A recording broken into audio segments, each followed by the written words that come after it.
नमस्कार दोस्तों, आप देख रहे हैं नमो भारत न्यूज।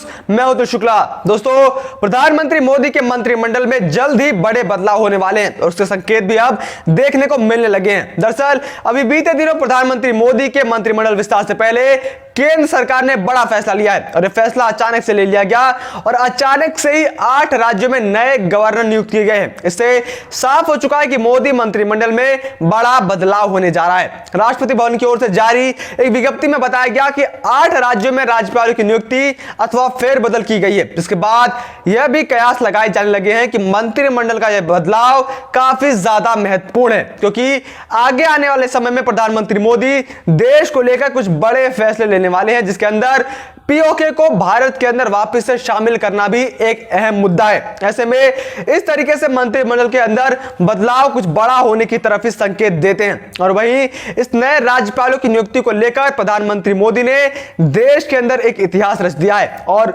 उसके साथ साथ एक बड़ा उदाहरण पूरे देश के सामने पेश कर दिया है। अब आखिर क्या है पूरा मामला, उसको जानने के लिए आप इस वीडियो को पूरा अंत तक देखते रहिए और साथ ही आप इस वीडियो को आज ज्यादा से ज्यादा शेयर जरूर करें।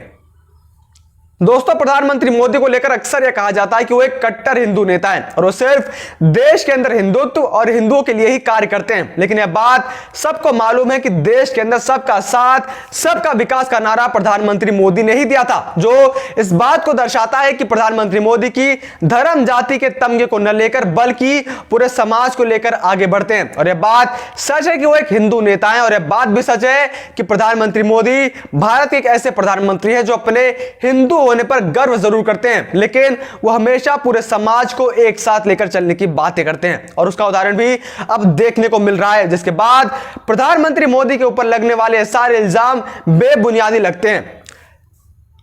दरअसल केंद्र सरकार में कैबिनेट विस्तार से पहले राष्ट्रपति रामनाथ कोविंद ने एक साथ 8 राज्यपालों की नियुक्ति की। गवर्नर्स की नियुक्ति में मोदी सरकार ने SC ST और OBC समुदाय के साथ साथ महिलाओं को भी पूरा मौका दिया। मोदी सरकार ने केंद्रीय मंत्री थावर चंद गहलोत को कर्नाटक का राज्यपाल बनाया है, जो बीजेपी के बड़े दलित चेहरे के तौर पर जाने जाते हैं। इसके साथ ही पहली बार देश में रिकॉर्ड संख्या में SC ST और OBC समुदाय के राज्यपाल हो गए हैं। थावर चंद गहलोत भाजपा के सबसे बड़े SC नेताओं में से एक हैं, जिन्हें कर्नाटक के राज्यपाल के रूप में नियुक्त किया गया है। 73 साल के थावर चंद 2014 में मोदी के प्रधानमंत्री बनने के बाद से लगातार उनकी कैबिनेट में शामिल रहे हैं। वह वर्तमान में मोदी सरकार में सामाजिक न्याय एवं अधिकारिता मंत्री भी हैं। ऐसे में यह बात यहीं पर झूठ सिद्ध हो जाती है कि मोदी किसी स्पेशल धर्म और स्पेशल समाज के साथ भेदभाव करते हैं। वहीं राजेंद्र विश्वनाथ अलंकार को हिमाचल प्रदेश का राज्यपाल नियुक्त किया गया है। हरियाणा के राज्यपाल सत्यदेव नारायण आर्य त्रिपुरा के राज्यपाल के रूप में कार्यभार संभालेंगे।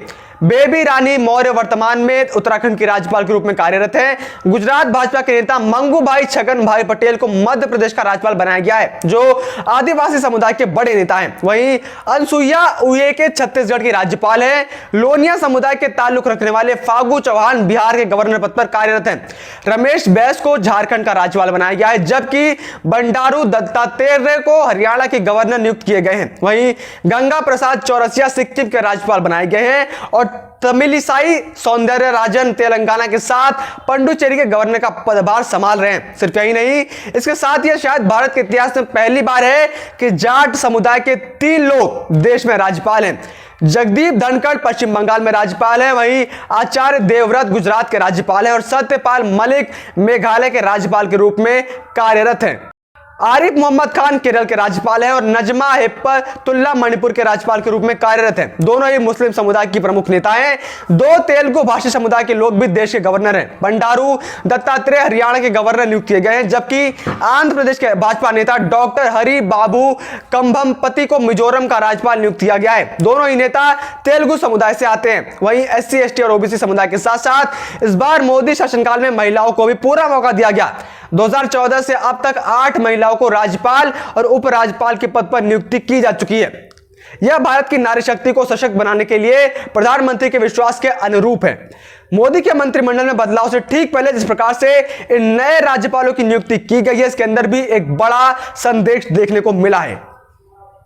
अगर आप गौर करें तो इन नए राज्यपाल में आपको हिंदू, SC, ST, OBC, मुस्लिम हर तबके के राज्यपाल दिखाई देंगे। उसके साथ साथ महिलाओं को भी जगह दी गई है, यानी कि प्रधानमंत्री मोदी देश के अंदर फैले हुए धर्म और जाति के बंटवारे से एक कदम ऊपर सोचते हैं। दूसरे राजनीतिक दलों की तरह सिर्फ अपने जाति विशेष के लोगों को मौका देने के बजाय या फिर तुष्टीकरण करने की बजाय हर तबके के लोगों को मौका दे रहे हैं और उनका नारा भी यही है कि सबका साथ, सबका विकास। अगर आपको सही में जानना है कि धर्म विशेष या फिर तुष्टीकरण करके किस तरीके के एक तबके को खुश करने की राजनीति क्या होती है, तो आपको समाजवादी पार्टी के कार्यकाल पर एक नजर डालनी होगी। समाजवादी पार्टी की पूर्व की सरकार में जो उपेक्षा से भरी राजनीति सबके सामने आई थी वो पहले कभी भी नहीं देखी गई थी। यादव जाति के लोगों को सपा से न सिर्फ राजनीतिक संरक्षण मिला था बल्कि उनके लिए नीतियां भी खास थी, जिसने प्रदेश सरकार के शासन के एक बेतुके स्तर को सामने रखा था। साल 2015 में अखिलेश यादव द्वारा नियुक्त 86 SDM में से 56 यादव समुदाय से थे। टाइम्स ऑफ इंडिया की रिपोर्ट के मुताबिक 2014 में 60% से ज्यादा पुलिस स्टेशन में अधिकारी यादव समुदाय से थे। प्रदेश की राजधानी लखनऊ में 40 में से 32 पुलिस स्टेशन का नेतृत्व यादव अधिकारी द्वारा किया जाता था। यहां पर गौर करने वाली बात यह है कि ऐसा भी नहीं है कि अखिलेश ने पूरे यादव समाज का विकास किया हो, उल्टा उन्होंने उन सबको बदनाम किया।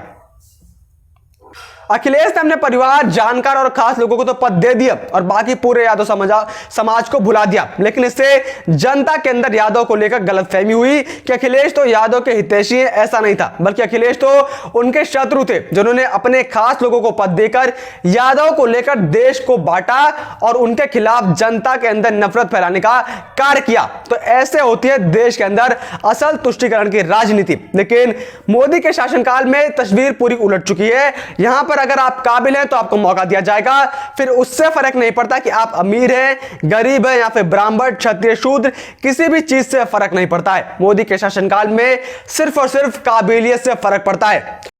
वहीं मोदी के मंत्रिमंडल की बात करें तो सूत्रों से मिली जानकारी के अनुसार प्रधानमंत्री नरेंद्र मोदी के मंत्रिमंडल का विस्तार 8 जुलाई को हो सकता है और 20 से 22 मंत्री शपथ ले सकते हैं। केंद्रीय मंत्रिमंडल में वर्तमान में 53 मंत्री शामिल हैं और विस्तार के बाद 81 सदस्य हो सकते हैं। जानकारों की माने तो इस मंत्रिमंडल के विस्तार के बाद भारत के इतिहास का सबसे युवा मंत्रिमंडल हो जाएगा। बताया जा रहा है कि इस बार कई युवा चेहरों को इसके अंदर तरजीह दी जाएगी, जिसके चलते मंत्रिमंडल की औसत आयु काफी कम हो जाएगी। नए मंत्रिमंडल में महिलाओं की भागीदारी भी सबसे ज्यादा होने वाली है। पीएम मोदी की नई कैबिनेट में 25 से ज्यादा OBC मिनिस्टर होंगे। इसमें SC और ST के 10-10 मंत्रियों के होने की भी संभावनाएं हैं। नया मंत्रिमंडल इस तरीके से बनाया जाएगा जिसमें हर राज्य को प्रतिनिधित्व का मौका मिले। मोदी मंत्रिमंडल में उत्तर प्रदेश से 3 मंत्री शामिल किए जा सकते हैं। उसके साथ ही अपना दल से अनुप्रिया पटेल को भी कैबिनेट में जगह मिल सकती है। वहीं बिहार के 2 से 3 नेताओं को कैबिनेट में शामिल किया जा सकता है।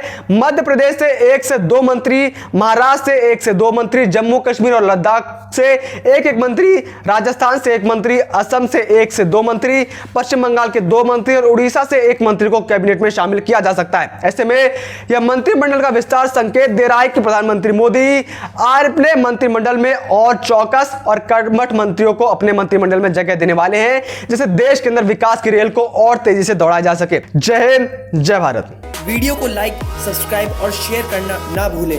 अपने विचारों को कमेंट बॉक्स में लिखकर हम तक जरूर पहुंचाइए।